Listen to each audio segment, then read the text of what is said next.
Cuidados paliativos. O que são? Cuidado paliativo é uma abordagem que melhora a qualidade de vida de pacientes, adultos e crianças, e famílias que enfrentam problemas associados a doenças que ameaçam a vida. Previne e alivia o sofrimento através da identificação precoce, avaliação correta e tratamento da dor e outros problemas físicos, psicossociais ou espirituais. A Organização Mundial de Saúde 2017. O sofrimento de perceber a nossa mortalidade não começa somente no processo de morrer. Esse assombro já está presente na possibilidade de um diagnóstico, quando estamos apenas na expectativa de receber o resultado de um exame, por exemplo. O percurso entre a certeza do diagnóstico de uma doença grave que ameaça a continuidade da vida e a morte é acompanhado de sofrimento, sendo a doença uma interpretação de um conjunto de sinais e sintomas associados a exames de laboratório ou de imagem. Entendo que ela pode ser algo comum a muitos indivíduos, até com resultados quase idênticos. Existem milhares de pessoas com câncer. O sofrimento, porém, é algo absoluto, único, totalmente individual. Podemos ver as doenças se repetirem no nosso dia a dia como profissionais de saúde, mas o sofrimento nunca se repete. O mesmo que o tratamento oferece alívio para a dor, a experiência da dor passa por mecanismos próprios de expressão, percepção e comportamento. Cada dor é única. Cada ser humano é único, mesmo em gêmeos idênticos. Com o mesmo DNA, temos expressões de sofrimento absolutamente diferentes. Diante do diagnóstico de uma doença grave, as pessoas logo entram em sofrimento. A morte anunciada traz a possibilidade de um encontro veloz com o sentido da vida, mas traz também a angústia de talvez não ter tempo suficiente para vivenciar esse encontro. Os cuidados paliativos oferecem, então, não apenas a possibilidade de suspender tratamentos considerados fúteis, mas também a realidade tangível de ampliação da assistência oferecida por uma equipe que pode cuidar dos sofrimentos físicos, dos sintomas da progressão da doença ou das sequelas de tratamentos agressivos que foram necessários no controle da doença grave e incurável. O sofrimento emocional é muito intenso. Nele, o doente toma consciência de sua mortalidade, e essa consciência o leva à busca do sentido de sua existência. Sempre digo que a medicina é fácil. Chega a ser até simples demais perto da complexidade do mundo da psicologia. No exame físico, consigo avaliar quase todos os órgãos internos de um paciente. Com alguns exames laboratoriais e de imagem, posso deduzir com muita precisão o funcionamento dos sistemas vitais. Mas observando um ser humano, seja ele quem for, não consigo saber onde fica sua paz, ou quanta culpa corre em suas veias junto com o colesterol, ou quanto medo há em seus pensamentos, ou mesmo se estão intoxicados de solidão e abandono. Diante de uma doença grave e de um caminho inexorável em direção à morte, a família adoece junto. O contexto da desintegração ou do fortalecimento dos laços afetivos permeia muitas vezes fases difíceis da doença física de um de seus membros. A depender do espaço que essa pessoa doente ocupa na família, temos momentos de grande fragilidade de todos que estão ligados por laços afetivos, bons ou ruins, fáceis ou difíceis, de amor ou de tolerância, até mesmo de ódio. As consequências da experiência de doença alcançam a todos, e a rede de suporte que o paciente tem pode ajudar ou dificultar esse momento da vida. E ainda temos a dimensão espiritual do ser humano que adoece. Em geral, nesse momento é bem clara consciência da finitude. Essa dimensão ganha uma voz que nunca teve antes. Existe aí um risco grande de que a dimensão espiritual mal estruturada, construída sobre relações de custo e benefício com Deus ou com o sagrado, caia em ruínas diante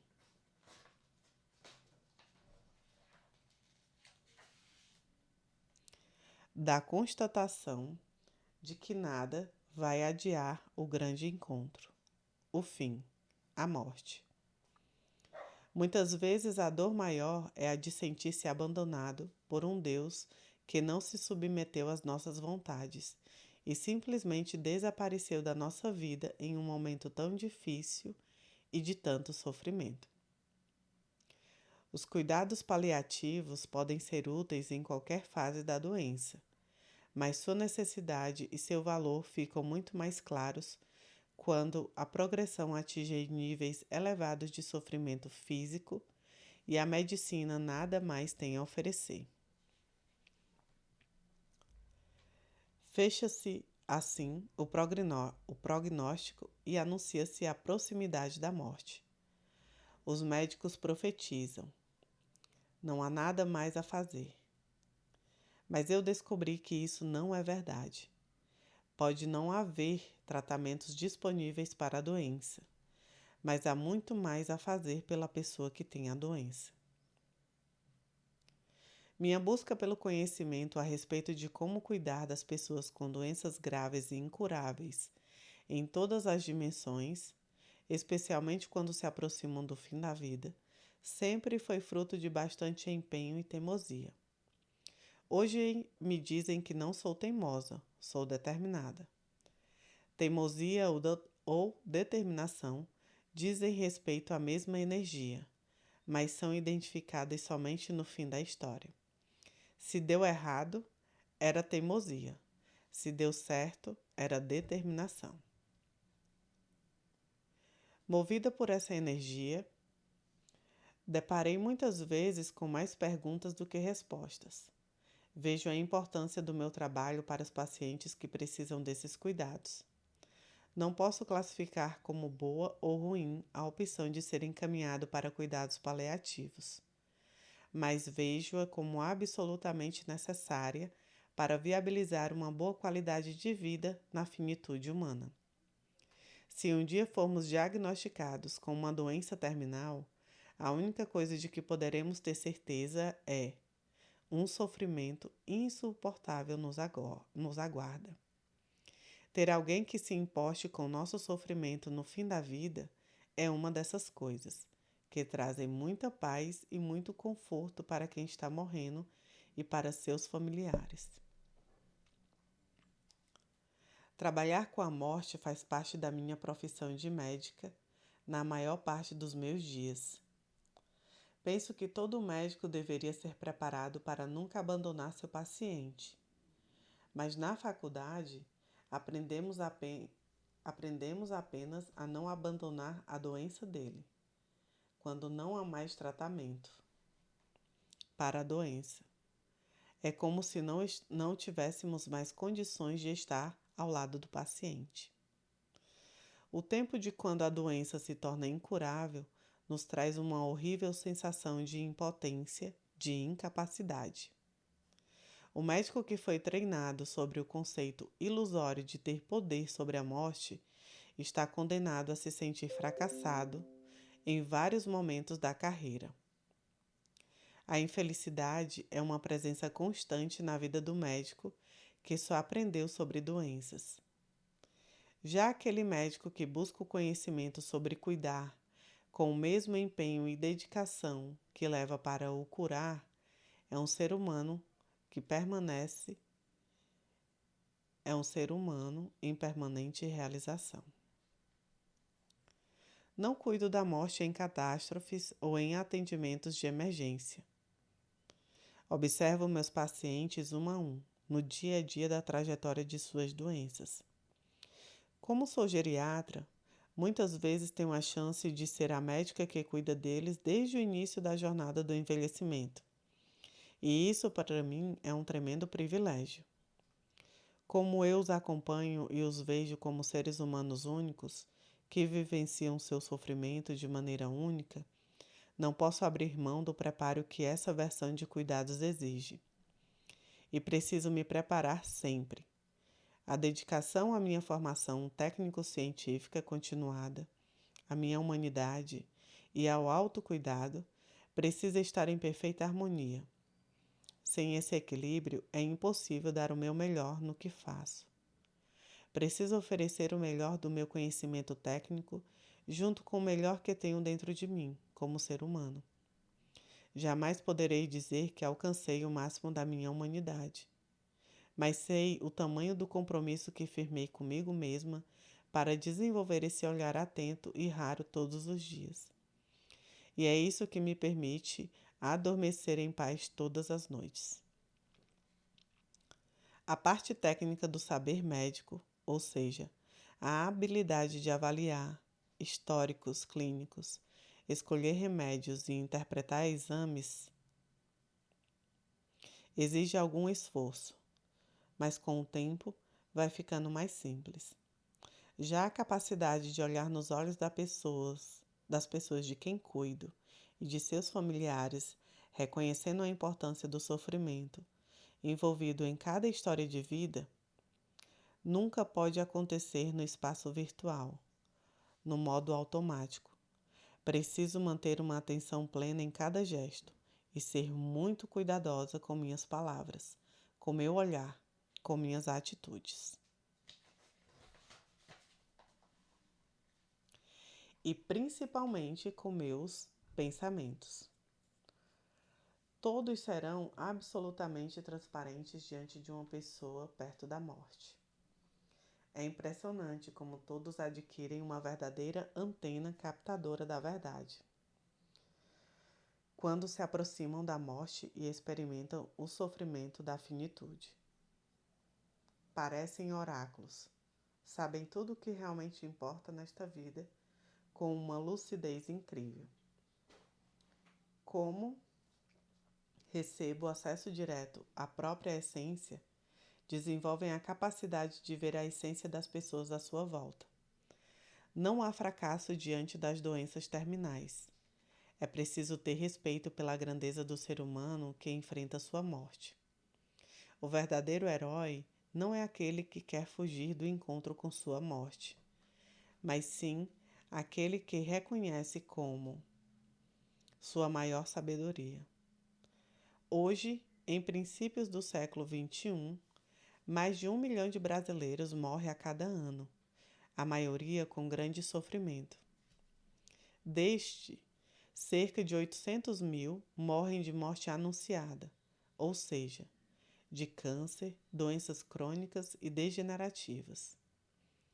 De cada 10 pessoas que estiverem lendo estas minhas palavras, 9 terão a oportunidade de perceber sua finitude de maneira concreta por meio da experiência de conviver com uma doença grave na vida. Um dia seremos parte dessa estatística, e o mais doloroso é que os nossos amados também. Uma pesquisa realizada em 2010 pela publicação britânica The Economist avaliou a qualidade de morte em 40 países. O Brasil ficou em terceiro lugar como o pior país do mundo para se morrer. Estávamos à frente por bem pouco de Uganda e da Índia. A qualidade de morte foi avaliada mediante índices como disponibilidade de acesso a cuidados paliativos, formação na área de profissionais de saúde, na graduação, número de leitos de cuidados paliativos disponíveis e etc.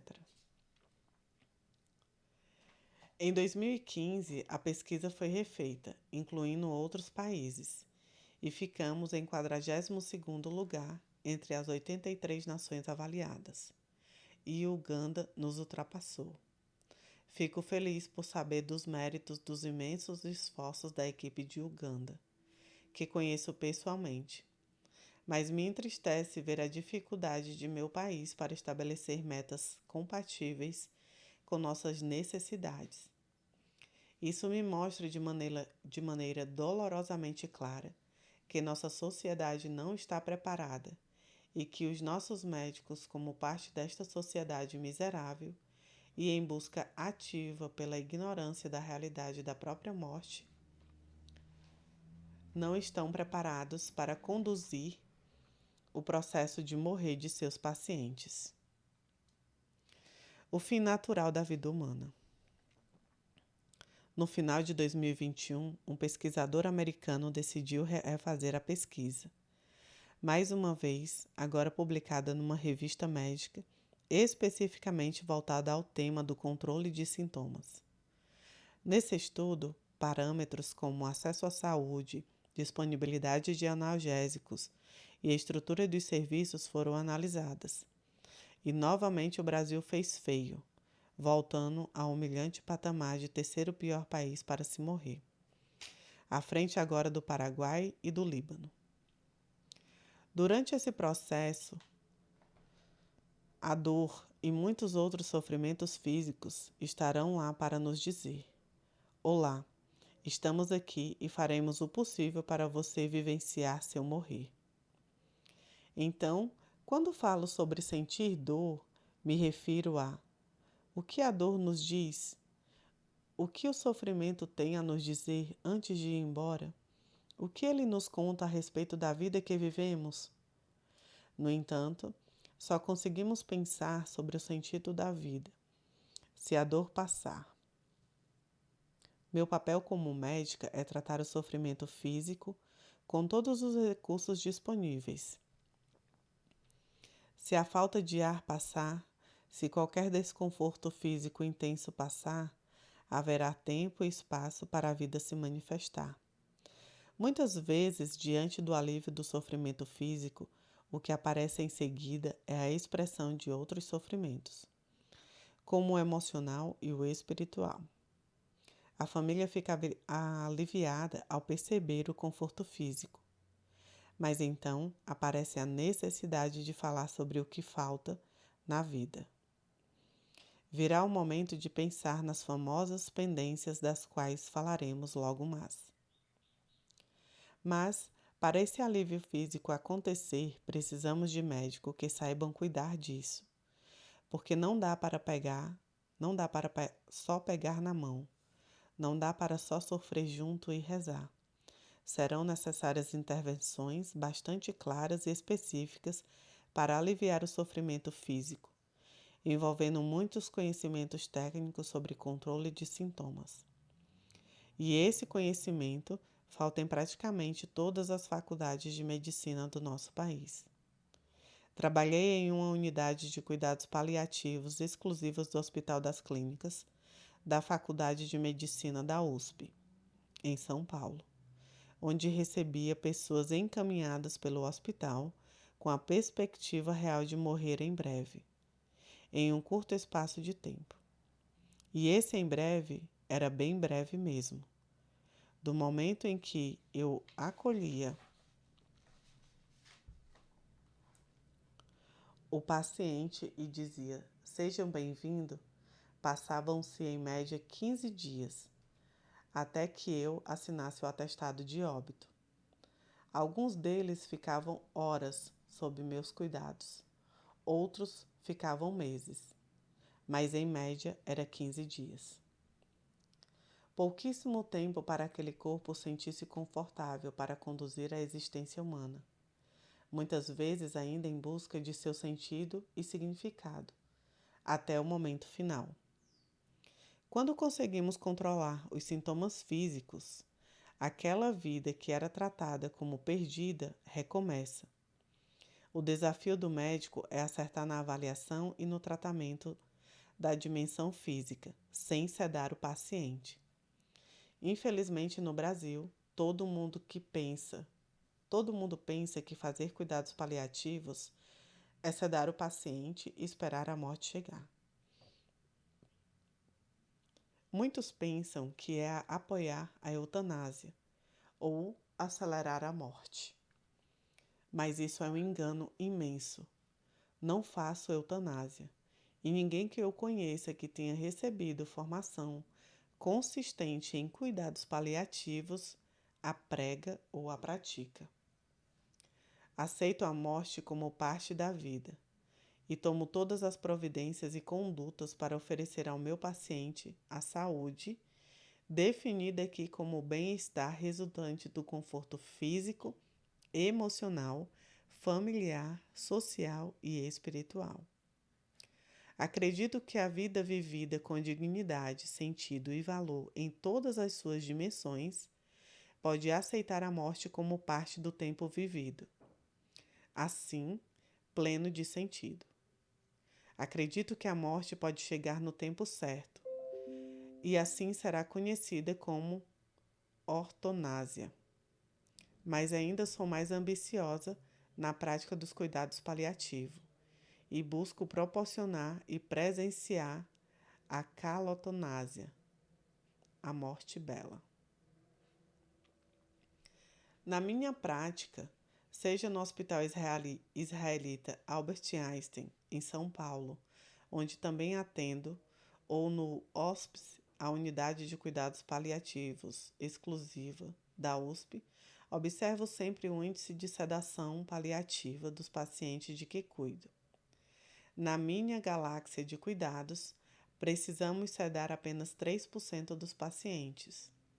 No meu pequeno mundo de assistência à calotanásia, 97% das pessoas morrem no melhor de seu conforto, em momentos mais belos e intensos do que numa cena de cinema. Não tem diretor de cena, não tem ator, não tem script, não tem nada de ensaio. As pessoas fazem de primeira, porque para morrer não tem ensaio. Então, sai aquela cena linda e emocionante, que fez todo sentido na vida daquele ser humano. As pessoas morrem como viveram. Se nunca viveram com sentido, dificilmente terão a chance de viver a morte com sentido.